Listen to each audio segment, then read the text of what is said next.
So much importance is placed on making sure that you've got the right flex shaft in your golf clubs. But how important is it really? Can it seriously make that much of a difference? Especially to us mid-handicap golfers? Well, I'm going to find out today. I've got one 7-iron head and 4 different shafts. I'm going to put all 4 of these shafts through their paces in 2 different tests. And by the end of this video, we will know for sure how important shaft flex really is. Let's get into it.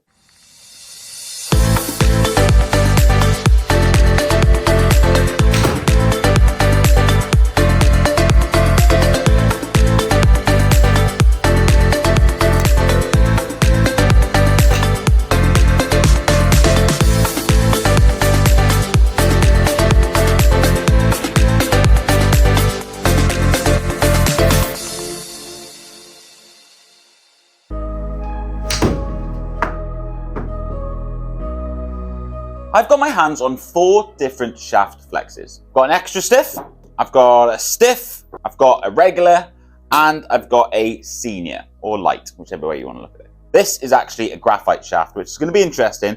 I've never actually hit a graphite iron shaft before. Like I said in the introduction, I'm going to do 2 tests today. For the first test, I'm going to swing all 4 of these shafts at an average golfer's swing speed. So I'm going to swing all of these at 80 miles per hour. That's roughly the 7-iron swing speed for an average golfer. With that swing speed, the book says that you should be using a regular shaft. If you were a little bit faster, you'd need a stiff shaft. We're going to have to all be mature about this. I can't avoid using the word stiff, stiffness, and shaft in this video, I'm afraid. Anyway, let's see what's going to happen. I'm going to hit 20 shots with each shaft at 80 miles an hour, and I'm not going to bore you with all of the shots. So I'll be back in a sec with all of the results.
Before we get into the results, there's 2 reasons why I wanted to do this test. Number 1, I'm interested in the results. I think it's important for us average golfers to understand the differences between these 4 different shafts. Number 2, I think understanding the differences between these shafts can give you more confidence to be able to buy second-hand golf clubs. Usually you find out what shaft you need at a club fitting, and at a club fitting you're usually obligated to buy brand new golf clubs. This process is expensive, and I think if we can understand the differences between these shafts more, it might give us the confidence to be able to buy second-hand golf clubs more often. I'm on a mission to save a bit of money. Right, let's have a look at these results. I'll be honest with you, I found these results hard to sort of pick apart. I'll start with a picture of the dispersion, which will kind of give you an understanding of why this was quite difficult to sort of pick apart. All the different shafts here are basically on top of each other. If I split these apart for you, we can start to see some subtle differences with the dispersion, but they're still really similar. If we take a deeper look at the actual numbers, it's still fairly difficult to tell the differences between these shafts. So the data points I looked at were carry, because I wanted to see if there was any performance gains with a particular shaft. Smash factor, because strike is key when you're choosing a golf shaft. Face angle, I think it's really important to understand how the golf club is being delivered at impact, and shaft flex plays a huge role in that. And finally, I wanted to look at dispersions, both front and back and left and right. Which shaft is going to be more consistent? I'm going to put all of the results on the screen for you. There's a lot of data to go through, so feel free to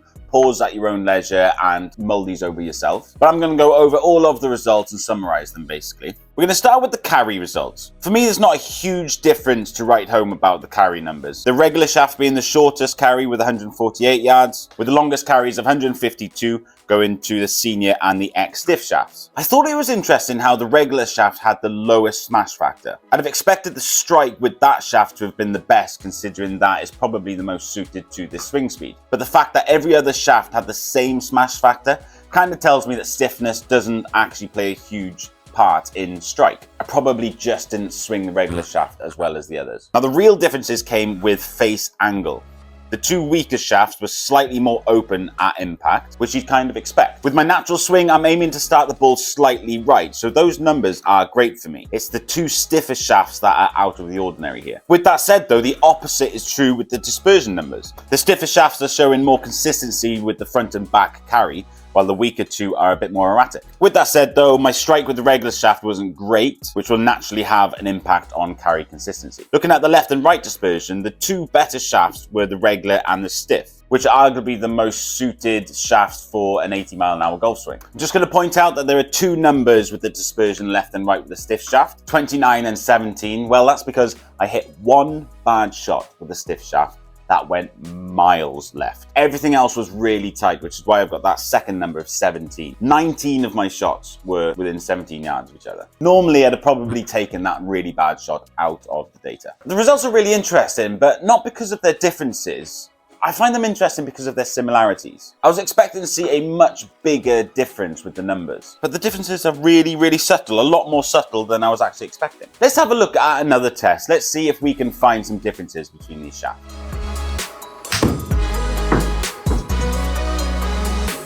For test number 2, I'm not going to swing at 80 miles an hour, I'm going to swing as fast as I can. Now with a 7-iron, that means I probably max out at about 90 to 91 miles an hour. At that speed, you're sort of towards the end of a stiff shaft. You're right on the border between a stiff and an extra stiff. So I'm expecting to see a much bigger difference in the results, and it'll be interesting to see how that senior shaft sort of performs at that sort of speed. Again, not going to bore you with these shots.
The differences between these shafts is now a bit clearer to see. I didn't hit as many shots for this test, mainly because I've hit so many golf balls today. I'm a bit knackered. Leaving the faster swings for the second test was not a good idea. But anyway, I'm going to go through all the same data points as I did in test 1. And again, here are all of the results for you. As before, just pause at your own leisure, go through these at your own pace. I'm going to summarize everything again for you. Let's start with the carry and smash numbers. Carry clearly has a sort of direct relation to strike. And obviously we knew that as well. A bad strike is not going to go as far as a good strike. But it kind of feels like there's less forgiveness in the strike at a higher swing speed. There's a big jump with carry with the regular shaft, which might be explained when I show you the face angle numbers. But the number I'm most surprised about here is the strike with the stiff shaft. At the swing speed, we should be right on the border between a stiff and an X stiff. I would have expected the stiff shaft to have the best strike numbers. Maybe if I'd hit more shots, the data would have been a bit tighter, but still, it feels like this is a big difference. Now, I said that the carry was longer with the regular shaft might be explained with the face angle data. That's because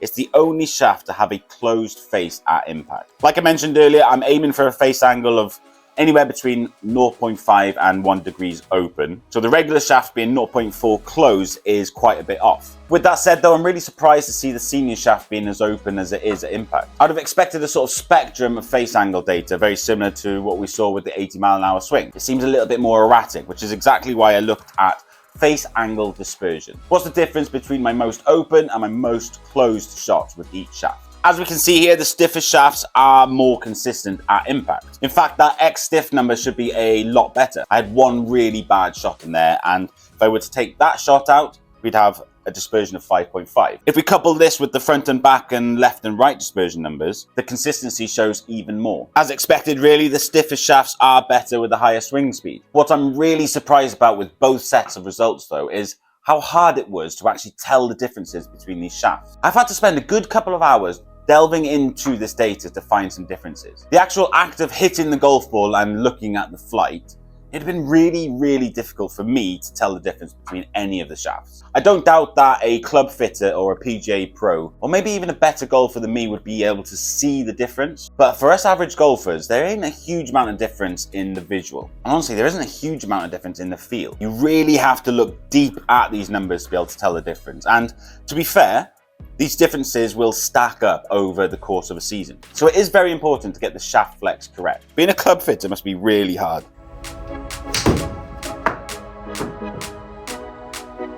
Again, it's hard for me to come up with a conclusion here. The differences between these shafts are so subtle. I'd argue that an average golfer like me wouldn't be able to tell the difference. With that said though, you're definitely better off sticking with the recommended shaft stiffness for your swing speed. Here is a table for you to be able to understand that a little bit more if you're not aware of what shaft you need. With that said though, if you're on the border between two different shafts, I'd lean more towards the stiffer one. The stiffer shafts seem to show more consistency. I wouldn't say they're going to be better for you, and I wouldn't say you should sort of shaft up, meaning that if you should be using a regular, I wouldn't recommend someone using a stiff. But if you're close to the border, or even if you plan to get a little bit faster, err more towards a stiffer shaft. I wouldn't say you're going to gain any performance by going stiffer, but you're less likely to lose performance. Like I said, if you plan on increasing your swing speed, well, you don't have to buy again then, do you?